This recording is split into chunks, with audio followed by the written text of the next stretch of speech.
Atomic mass जो हमें याद होना चाहिए, सवाल में दिया होगा। तो कार्बन का एटॉमिक मास कितना है 12, हाइड्रोजन का कितना है 1, इसका रेशियो से कोई ताल्लुक नहीं। तो यहाँ लिखेंगे पार्ट ऑफ रेशियो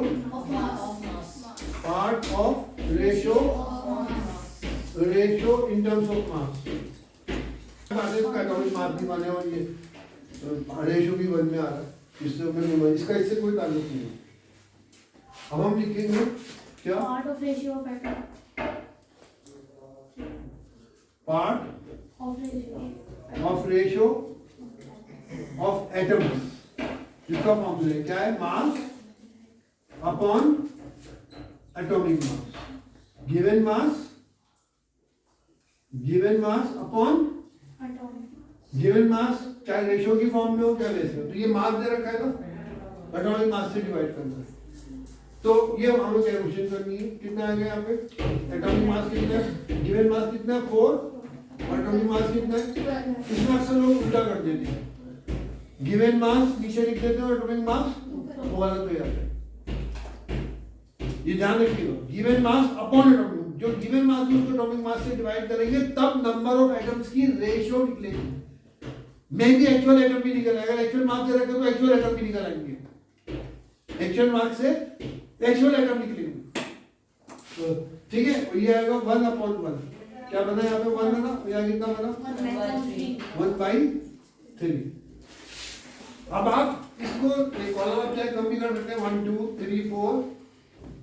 3 4 5। छठा कॉलम जो है वो ratio in whole number, ratio of atoms in, क्या लिखेंगे यहाँ पे part of ratio of atoms in whole number. आ रही बात समझ में। और होल नंबर में देगा या तो कोई ऐसा नंबर ढूंढो जो सबको पूरा डिवाइड कर दे, नहीं मिल रहा ऐसा नंबर तो जो इन रेशियो में जो सबसे छोटा नंबर है उससे सबको डिवाइड कर दो, उसको भी और जो दूसरे उनको भी। तो इन दोनों में छोटा नंबर कौन है 1 है ना, 1 है 1/3 होगा 1 होगा, आ रहा है समझ में। क्या होगा 1/3 अपॉन 1/3, और ये होगा 1/1/3। ओके, इसको डिवाइड करना है स्मॉलेस्ट, दोनों में सेम नंबर से डिवाइड कर रहे हैं, ध्यान रखिएगा। रेशियो में सेम नंबर से डिवाइड या मल्टीप्लाई कर दें तो रेशियो की वैल्यू में कोई फर्क, नंबर बदल जाएंगे लेकिन उसकी वैल्यू में कोई फर्क नहीं पड़ेगा, ये ध्यान रखिएगा।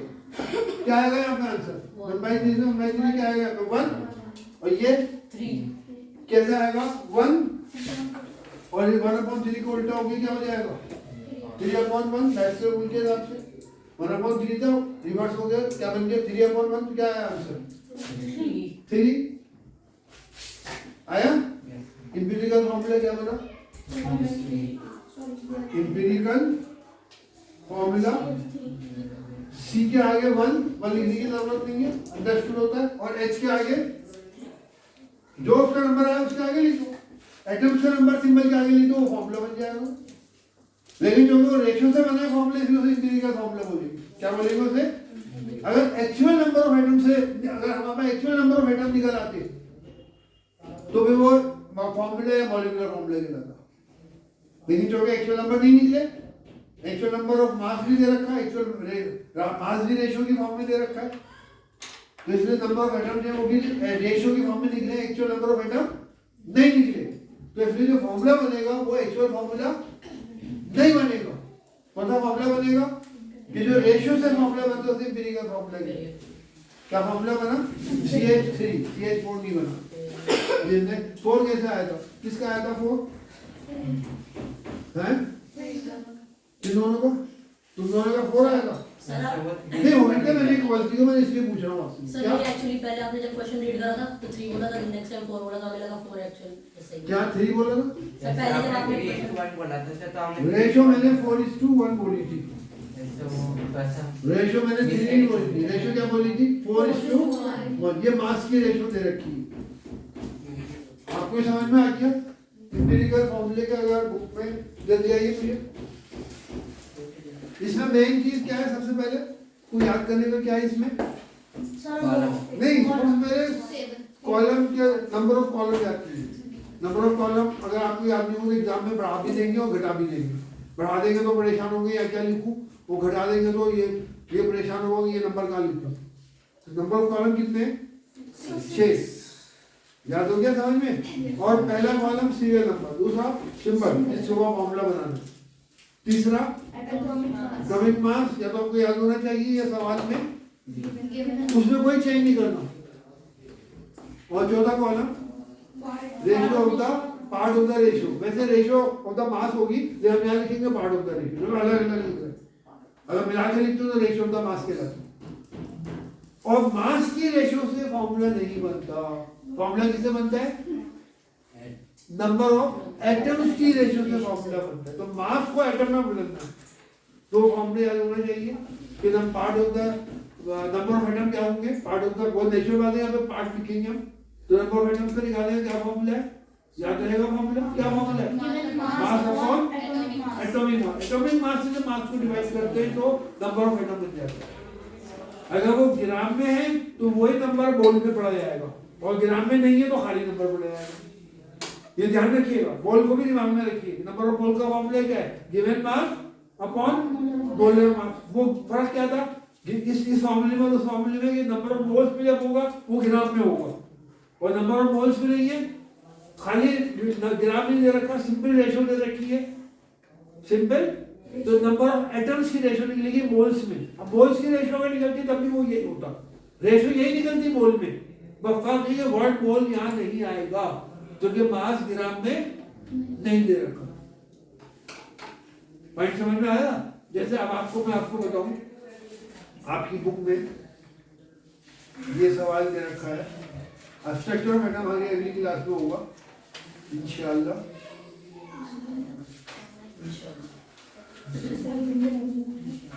देखिए पेज नंबर 36 में दे रखा है, क्या नाम है इसमें? उन्होंने आर्गेनिक कंपाउंड है और कॉन्स्टिट्यूएंट एलिमेंट दे रखे, रेशियो ऑफ द मास दे रखी है पेज नंबर 37 में।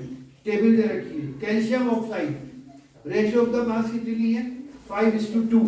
आप देखिए टॉप पे टेबल बनी हुई है, calcium oxide. Magnesium sulphide ratio of the mass क्या दे रखी है? 3:4। सोडियम क्लोराइड क्या रेशियो ऑफ द मास दे रखी है? 23:35.5 रेशियो ऑफ द मासेस है। क्या ये मास आगे लिखकर हम फॉर्मूला बना सकते हैं? कैल्शियम ऑक्साइड CaO, अब Ca के आगे 5 लिख दें और ऑक्सीजन के आगे 2 लिख दें, Ca5O2। क्या ये सही होगा? क्यों? क्योंकि ये जो रेशियो है ये मास की रेशियो है। फॉर्मूला कैसे बनता है? एटम की रेशियो से बनता है। बात समझ में आया? अगर आपने गलती से Ca के आगे 5 लिख दिया क्योंकि Ca की रेशियो 5 है और ऑक्सीजन की रेशियो 2 है, आपने लिख दिया Ca5O2 लिख दिया, इस नाम की कोई चीज एग्जिस्ट करती ही नहीं है, बनती ही नहीं है। वही गलत क्यों हुआ कि रेशियो तो थी लेकिन वो रेशियो मास की थी, एटम की। फॉर्मूला कैसे बनता है? एटम की रेशियो से फॉर्मूला बनता है बिल्कुल। मास की रेशियो से, ये बात दिमाग में बिठा लिया आपने। और एटम की रेशियो कैसे निकलती है? मास से एटम की रेशियो कैसे निकलती है? Given mass upon atomic mass. तो वही रेशियो जो मास में थी वो बदल जाएगी एटम की रेशियो। ऑलराइट, लेकिन फर्क ये होता है कि वो रेशियो कभी कभी फ्रैक्शन में आती है और फॉर्मूला जो बनता है उसमें फ्रैक्शन में नहीं होता, फॉर्मूले के आगे होल नंबर में आता है। तो रेशियो को किसी ऐसे नंबर से डिवाइड या मल्टीप्लाई करें कि ये होल नंबर में बदल जाए। आप चाहो तो 3 से दोनों को मल्टीप्लाई कर दो तब भी यही बात आएगी। दोनों रेशियो को 3 से मल्टीप्लाई करो तो वो 3 से 3 कैंसिल होगी, क्या आ जाएगा? 1। और ये 1 को 3 से मल्टीप्लाई करेंगे 3 तब भी 1:3 आएगा। तो सेम रेशियो को सेम नंबर से मल्टीप्लाई कर दें या डिवाइड कर दें तो रेशियो की वैल्यू में फर्क नहीं पड़ता। वैल्यू में फर्क नहीं पड़ता। उल्टा क्यों बोल रहा हूं? नंबर में फर्क पड़ेगा लेकिन वैल्यू में फर्क नहीं पड़ेगा, ये ध्यान रखिएगा। तो अब अगर आपको समझ में नहीं आ रहा है किस नंबर से मल्टीप्लाई करें या किससे डिवाइड करें तो इजीएस्ट वे है generally in most of the question, generally बोल रहा हूँ, मोस्ट ऑफ द क्वेश्चन जो स्मॉलेस्ट नंबर है इन रेशियो में उससे सबको डिवाइड करो, वो अपने आप को भी डिवाइड कर देगा पूरा पूरा, और जो बाकी एटम्स के जो रेशियो है उनको भी डिवाइड कर दो। वो तो छोटा है ना, तो दूसरे नंबर उससे बड़े होंगे तो वो भी पूरे पूरे डिवाइड हो जाएंगे। जनरली इसलिए बोल रहा हूँ कि कभी इससे काम नहीं चलता, कभी कभी थोड़ा दिमाग लगाना पड़ता है कौन सा नंबर होना चाहिए। अब ये जो रेशियो निकल के आएगी एटम्स की रेशियो 1:3, कैल्शियम और ऑक्सीजन, हाइड्रोजन, सॉरी यहाँ पे कार्बन हाइड्रोजन, कार्बन और हाइड्रोजन की रेशियो ऑफ द एटम 1:3, इससे फॉर्मूला बनेगा। क्या फॉर्मूला बनेगा? CH3, और हम फॉर्मूला उससे बनाते हैं 4:1 से, C4H1 बहुत हो गया, तो C4H1 नाम की कोई चीज होती ही नहीं थी, क्योंकि वो जो 4 और 1 की रेशियो दे रखी है वो मास की रेशियो, और रेशियो फॉर्मूला कैसे बनता है?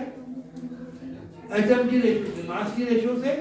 तो ये इसमें उन्होंने 3 सवाल दे रखे हैं, ये जो आपकी पेज नंबर 37 पे ऊपर एक्सरसाइज दे रखी है ना, तो ये इसको 3 सवालों में समझ लीजिए आप, जो रेशियो मास की दे रखी है। कैल्शियम ऑक्साइड, दूसरा क्या दे रखा है? मैग्नीशियम सल्फाइड, कितनी रेशियो है मैग्नीशियम सल्फाइड की? 3:4, यानी मैग्नीशियम की पार्ट ऑफ द रेशियो 3 है, और सल्फर की, सल्फाइड का मतलब सल्फर, खाली सल्फर, सल्फर की रेशियो कितनी है? 4। समझ में आ गया ये? तो ये आपके 3 सवाल मिल जाएंगे। तो आपको सिंबल मालूम है, सीरियल नंबर मालूम है, अब आपको कैल्शियम का मास, एटॉमिक मास याद करना है। कितना है कैल्शियम का एटॉमिक मास? 5। कैल्शियम का एटॉमिक मास 5 मास होता है। कैल्शियम कैल्शियम का एटॉमिक मास 40 होता है। कितना? 40। ऑक्सीजन को पता ही है, तो कई दफा आ चुका है। ऑक्सीजन का एटॉमिक मास कितना होता है? 60। मैग्नीशियम का कितना होता है? 24। अगर नहीं मास पता तो मास की टेबल में मास देख लो, अगर याद नहीं तो कोई बात नहीं, एग्जाम में मास दिया हुआ आएगा। मैग्नीशियम का मास कितना होगा?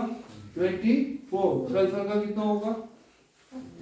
सल्फर का एटॉमिक मास 32 होता है। कितना होता है? 32 सल्फर का एटॉमिक मास होता है।